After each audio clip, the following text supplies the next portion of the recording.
주님께서 여러분과 함께 루카가 전한 거룩한 복음입니다.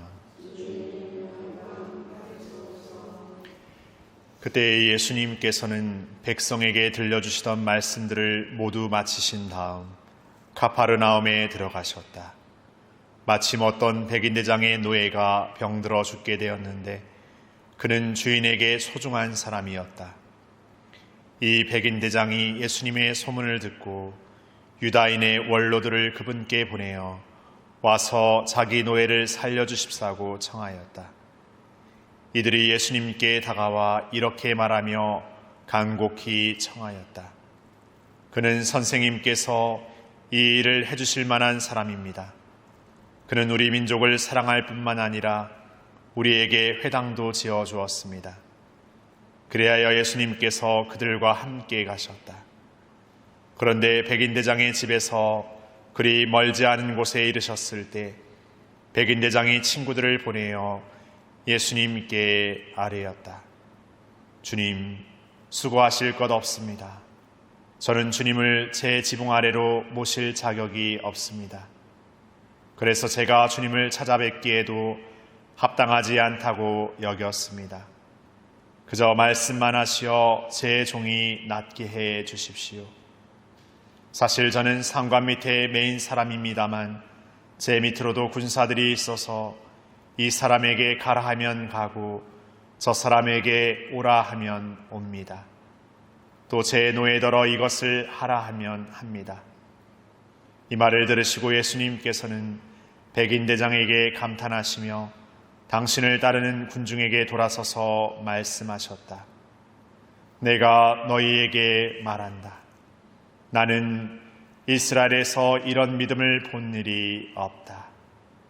심부름 왔던 이들이 집에 돌아가 보니 노예는 이미 건강한 몸이 되어 있었다.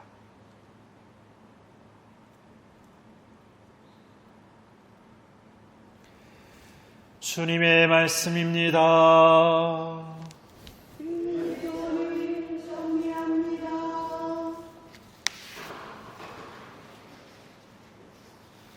참 예수님, 안녕히 주무셨습니까?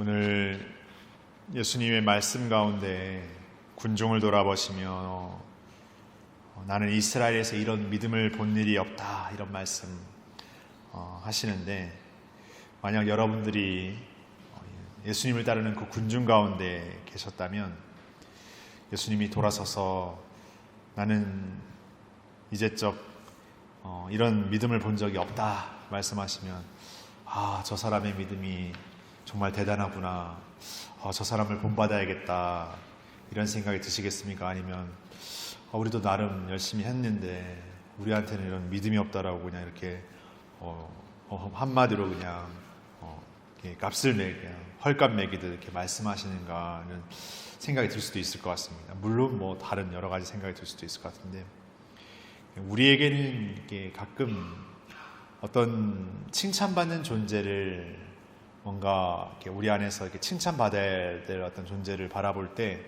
함께 칭찬도 하지만 또 한편으로는 마지못해 혹은 거기에서 느껴지는 어떤 시기심, 질투심도 이렇게 생길 때가 있습니다. 더 좋은 것은 우리가 같이 배우고 같이 함께 뭔가 더 이렇게 발전해가면 더 좋지만, 참 우리 안에 그런 이렇게 걸림돌들이 가끔씩 작용하는 게 있는 것 같습니다. 그러니까 때로는 어떤 자리 안에서 아니라고 말하지만 내가 칭찬받는 게 더 원하고 뭐가 내가 더 드러나는 게 더 바라고, 그러면서 그것이 채워지지 않으면 오히려 조금 더 이렇게 괜찮아 보여서 사람들에게 모범이 되는 사람의 어떤 모습 안에서도 뭔가 흠결이 있으면 그것을 끄집어내고 그것을 통해서 저 사람도 별거 없어 라고 말하려는 우리가 있는 것 같습니다. 그런데 오늘 우리 복음 말씀에서 이 백인대장이 사랑하는 자신의 노예 종을 그 병을 고쳐주기 위해서 당신 스스로가 예수님께 나아간다는 것은 합당하지 못했지만, 그리고 합당하지 못하다고 여겼기 때문에 이스라엘 원로들을 시켜서 예수님께 대신 청을 했고, 또 예수님께서 오신다고 했을 때도 제 지붕 아래로 모실 자격이 없습니다. 그냥 한 말씀만 해주십시오라는, 어떻게 보면은 이스라엘의 어떤 다른 그 어떤 사람들보다 예수님 말처럼 이런 어떤 예수님께 드리는 믿음 안에서 어떻게 보면은 자신이 사랑하는 일을 고쳐주실 수 있는 유일한 분이시라는 어떤 그 더 간절한 믿음 안에서, 그러나 자신이 늘 이렇게 그분께 어떻게 보면은 부족한 존재고 합당하지 않은 존재라는 어떤 또 하나의 어떤 겸손이라는 스스로의 어떤 자가짐 안에서 그럼에도 내가 사랑해야 될 일을 위해서 어떤 수고도 무릅쓰지 않는 이 백인대장의 모습을 바라보면서, 오늘 복음 환호성에서 하느님께서 우리를 너무나 세상을 너무나 사랑하신 나머지 외아들을 세상에 이렇게 보내셨고, 그의 어떤 십자가의 삶을 이렇게 허락하셨고, 또 그 십자가 여정을 통해서 우리를 구원하셨다라는 어떤 그 하나님의 사랑의 섭리 역시도, 그분이 우리의 어떤 모습을 사랑하셨고, 우리의 어떤 자격을, 우리의 능력을 사랑하셨던 것이 아니라 그냥 우리를 사랑하셨기 때문에 그 어떤 것도 아끼지 않으시는 어떤 그런 하나님의 모습이 있는 것처럼, 오늘 백인대장도 자신에게는 한계이고 그렇기 때문에 나아갈 수 없는 어떤 그런 여러 가지 제약을 생각하면서도 자신의 종의 노예의 병을 이렇게 낫게 하기 위해서 끝까지 자신의 어떤 마음을 어떤 식으로도 이렇게 애쓰는 어떤 그런 마음이 있는 것 같습니다. 돌이켜 생각해보면 우리가 공동체 안에서나 우리가 살아가는 삶의 자리 안에서 그냥 뭔가 드러나고 보여지는 어떤 것들 안에서 우리가 배워오고 같이 함께 해야 될 것들을 받아들이지 못하고 그냥 거기에서 매몰되어 버리고 한계져지고, 그냥 왜 저 사람에게만 저런 칭찬이, 저 사람에게만 왜 저런 관심이, 이런 마음의 어떤 한계를 느끼지만, 그러면서 오늘 제1독서가 표현하는 것처럼 우리가 기도하고 간청하는 삶이 단지 어떤 나 자신 아니면 나와 친한 사람들 아니면 우리라는 어떤 것을 훨씬 넘어서서 정말 모든 이들을 위한, 어쩌면 어떤 누구도 소외지 않는 그 모든 이들을 위한 기도가 될 수 있는 삶을 청하는 삶을 이렇게 우리가 산다는 것은, 우리가 뭔가 다 준비되어 있고 뭔가 이렇게 다 갖춰져 있고 뭔가 마음이 정말 이렇게 차올라서 드리는 기도가 될 수도 있겠지만,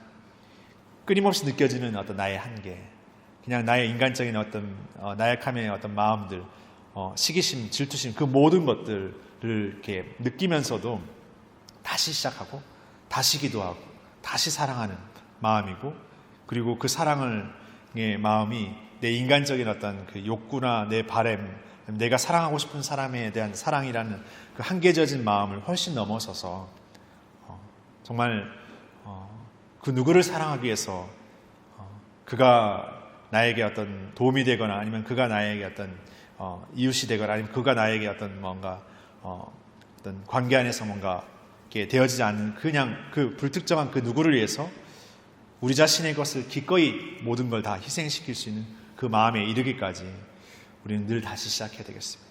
늘 새롭게 시작해야 되고 늘 새롭게 하나님 안에 머물러야 되고, 물론 그것이 굉장히 멀리 있는 요원한 어떤 일의 것일 수 있겠지만, 우리가 매일 그렇게 다시 시작할 때, 매일 다시 기도할 때, 매일 다시 살고자 할 때 우리의 어떤 한계 지어지는 것들을 넘어서서, 우리가 이렇게 판단 짓는 것들을 훨씬 넘어서서 우리 안에 이루시는 하나님의 섭리를 우리는 분명히 체험하게 될 것이고 발견하게 될 것입니다. 그것이 모든 이들을 위한 나의 봉헌이면서 결국 나를 위한 가장 큰 하나님의 뜻에 맞는 봉헌이 아닐까 생각해 보게 됩니다. 잠시 묵상하시겠습니다.